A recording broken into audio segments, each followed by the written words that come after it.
બનાસકાંઠા જિલ્લાના લાખણી તાલુકાના જસરા ગામે વૃદ્ધ દંપતીની થયેલી હત્યાને લઈને આજ રોજ આરોપીઓ દ્વારા તેનું રીકન્સ્ટ્રક્શન કર્યું હતું, જેને લઈને બનાવના પગલે લોકોના ટોળે ટોળા ઉમટી પડ્યા હતા। રાજ્ય પોલીસના સ્ટેટ મોનિટરિંગ પીઆઈ તરીકે ફરજ બજાવતા એવી પટેલના માતા પિતા વરદાજી પટેલ અને હોશીબેન પટેલની હત્યાના કેસની તપાસ માટે જિલ્લા પોલીસે અલગ અલગ ટીમો બનાવી હતી, જેમાં તપાસ દરમિયાન પોલીસે જસરા ગામના સુરેશભાઈ સામળભાઈ પટેલ અને સામળભાઈ રૂપાભાઈ પટેલને ઝડપ્યા હતા, જેની સાથે ડીસા રામપુરાના ઉમાભાઈ ચેલાજી પટેલ અને ભુવાજી દિલીપજી મફાજી ઠાકોરની ગણતરીના કલાકોમાં ધરપકડ કરી હતી।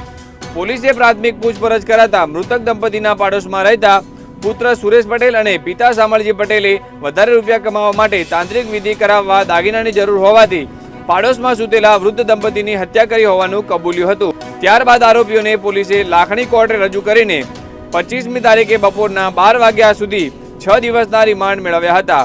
ત્યારબાદ જસરા ગામ ખાતે આરોપીઓને સાથે રાખીને પોલીસે રીકન્સ્ટ્રક્શન કરાવ્યું હતું, જેને લઈને આજુબાજુ વિસ્તારના ટોળે ટોળા ઉમટી પડ્યા હતા।